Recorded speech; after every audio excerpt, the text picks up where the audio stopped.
Thank you all for joining us this afternoon. My name is Satya Rhodes-Conway. I'm the mayor of Madison, Wisconsin. I want to thank Chief Patterson, Council President Madison, and Reverend Allen for being here as well. And I want to start first by offering my very sincere condolences to the family of Corey Ruiz. My immediate concern right now is for the well-being of our community. I want to make sure that everyone who needs it has access to resources and mental health support. Those resources exist and are available to you if you need them.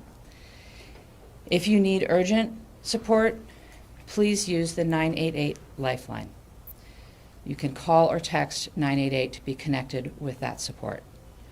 You could also text HOME, that's HOME, or HOLA, HOALA, to 741-741. That's 741-741 to reach a live volunteer crisis counselor 24/7. Dane County also has a crisis hotline. That number is 608-280-2609. Again, that's 608-280-2609.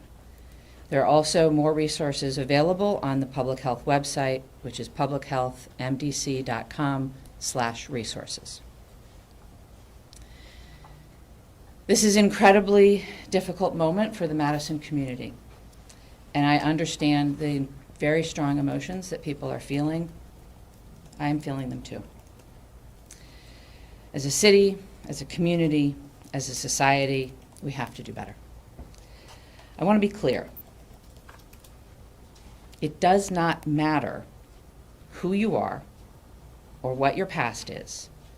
You should not lose your life as a result of an encounter with law enforcement. That should not happen. Like many in our community today, I have a lot of questions and concerns about what happened yesterday. What decisions were made by officers that led to escalation instead of de-escalation? What different choices could have been made to prevent harm?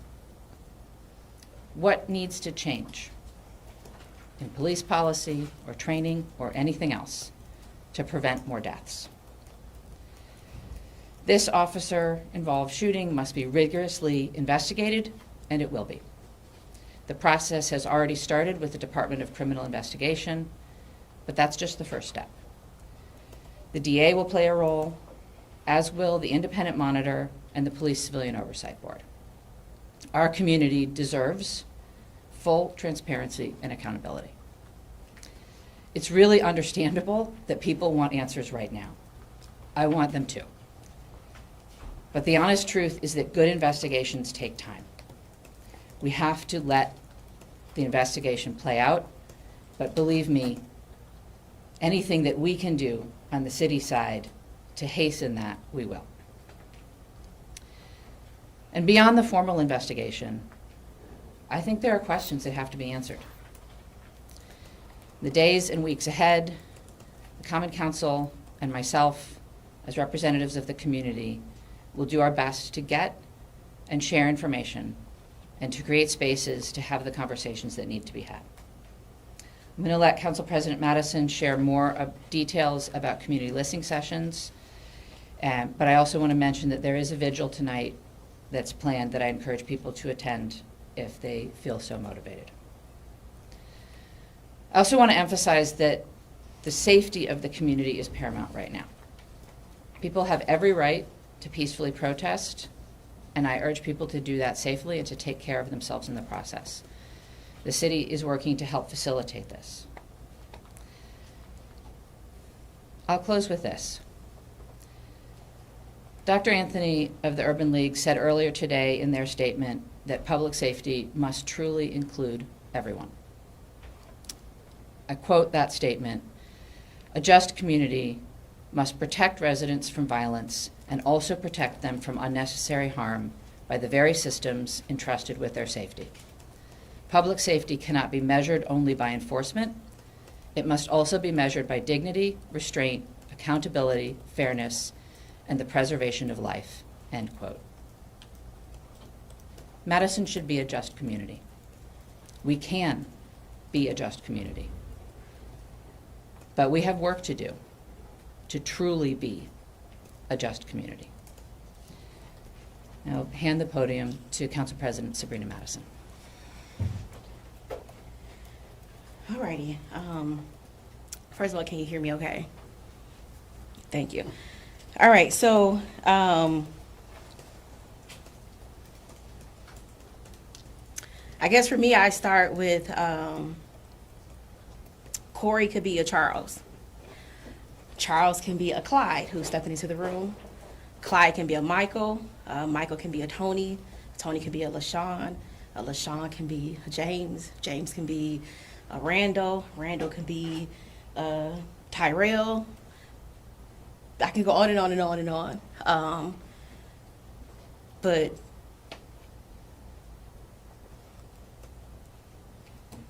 Corey could have been my brother because my brother is homeless.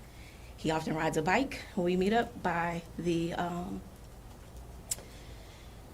beacon, and Corey could have been a Charles. But speaking of Corey specifically, Corey has a family who loves him. I believe Corey has a child. Corey is a human being. Corey came from a mother who gave birth to him. Most of us likely came into the world through a traditional birth, likely. And so you imagine when you take this child home, you have all of these hopes for your kid. You hope they grow up to be astronauts, presidents, entrepreneurs, small business owners, community leaders. You have all of these hopes for your kids. And as your kids mature, you begin to, especially if you're raising a black child and a black male child, you have to have very difficult conversations.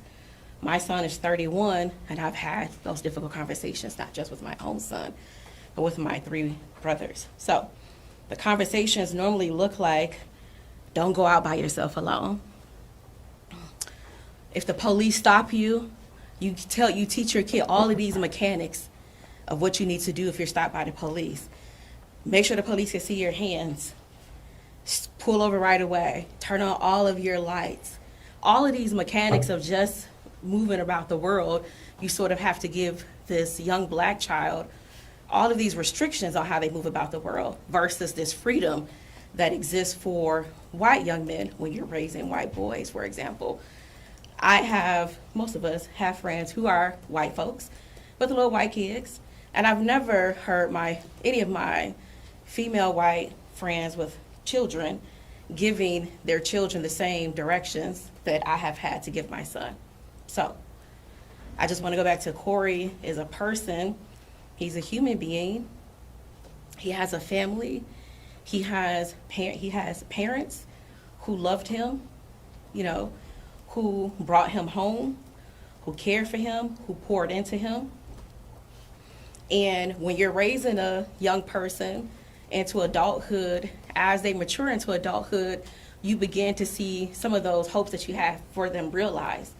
They become parents, they become career people, they become high school graduates, they become college folks, they become union workers, they become all kinds of things.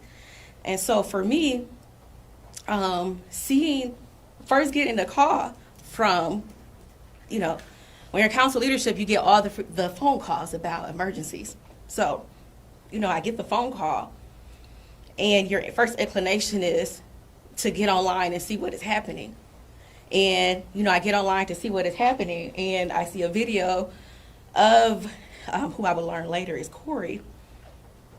And I don't see what's happening altogether. There's some cars in the way, but I can hear the sounds. I can hear the words, taser, and I could just hear the shots. And it's the shots that don't escape you.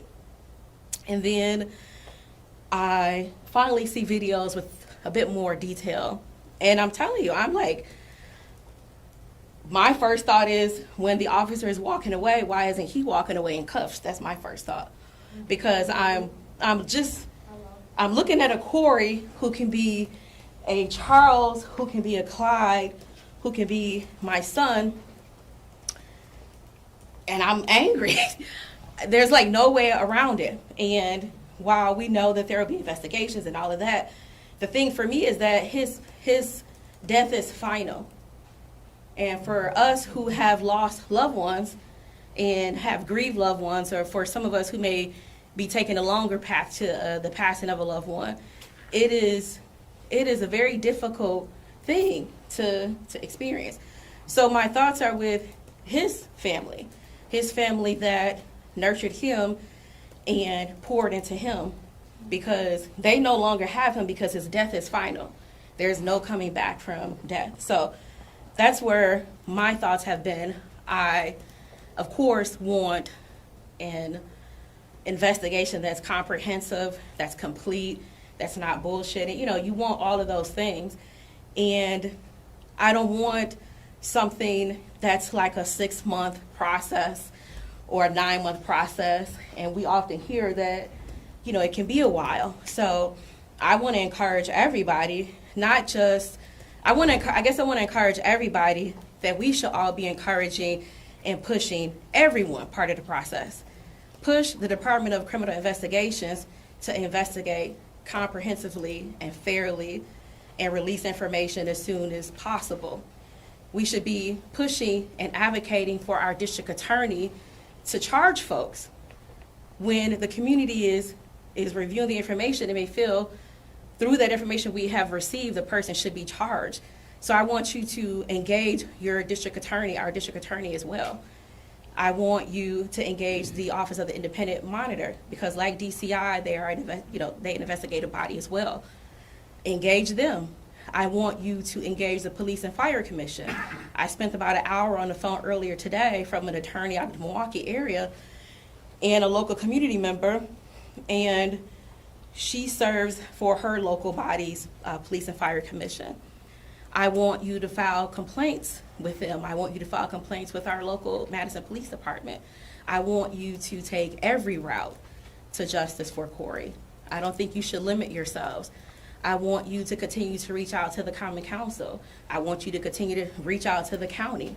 I want you to reach out to your state legislators, because if Corey, who can be Charles, who can be Clyde, who can be Jerome, who can be this person in front of me, then if the protocol to go that quickly to shoot this gentleman in the head 3 times, and that is an option, I don't know how that is an option. My brain has not been able to put that together as an option, because I didn't see anything that warranted it. So if we are told later that that was an option because of what preceded the shooting, then we need to be advocating at every level of government for these kinds of directives to change. I don't think we should end it here, I guess. I think it's at every level of government. It is every body, every elected folks at every level of government that has a responsibility. We have folks who are running for office right now. Are the folks listening, talking to those folks? How are they going to respond to this legislatively outside of their vote on August 11th or in November? How does this impact what they're doing right now? How does this impact the policies that they've already drafted and have been running on? Do they respond with different policy legislation? Do they just get to say, we just want an investigation?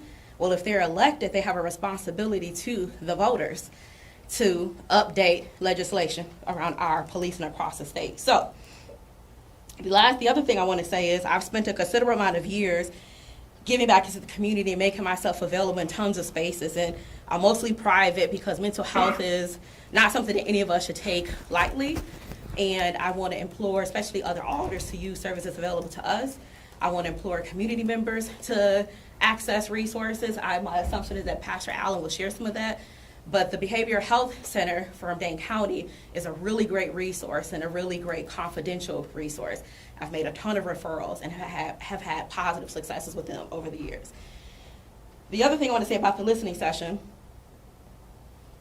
we would have held that tonight, but overnight or at some point between last night and this morning, I learned that there's a vigil for Corey today at 5 o'clock, so that listening session will not happen tonight.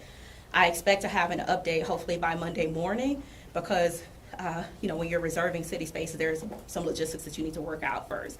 So I expect to be able to give an update by Monday morning. But again, I just want to end by saying that, just as a reminder that Corey has a family. The family poured into him, and Corey's family won't get to see his family's hopes and dreams for him. Like the things that we're all sitting here with, who likely for those of us who have still at least a one living parent, my mother still has hopes and dreams for me, So his family doesn't get to see those things realized for him. And so I've had, 24 hours maybe to process it, but I guess I just want to say that is not this. The only thing I can say is that's not the option that we want available for us, if that makes sense. The option should be off the table. And if this option was, I don't believe it was an appropriate option to take. And my hope is that the investigation shows that it was not, maybe it will, maybe it won't. But whatever the outcome is, I think all of us should be advocating for that option to be taken off the table and for training to be improved. And maybe we need to be changing our standards of what it looks like to know that you're fit to be in our community, serving our community, because too often we have a Corey. And too often we have a Corey that does not get to sort of, his parents don't get to see everything that they have for him realized. So that's all I have. And Chief Patterson. Thank you. Good afternoon. I know we have new folks in the room. I want to just introduce myself quick, but first, thank you, Mayor, and thank you, President Madison, for your comments. My name is John Patterson. I'm the Chief of Police of the Madison Police Department. I moved here in 1994. I've been a member of this community since then, and I've served our community for about a year now as your police chief, but I've served as a member of the department since 1998. I want to begin by speaking plainly. Yesterday, a young man, a young member of our community died after an encounter with one of our officers. He was in his 30s, and I know he had a family who cared for him, and I know he had a community who cared for him.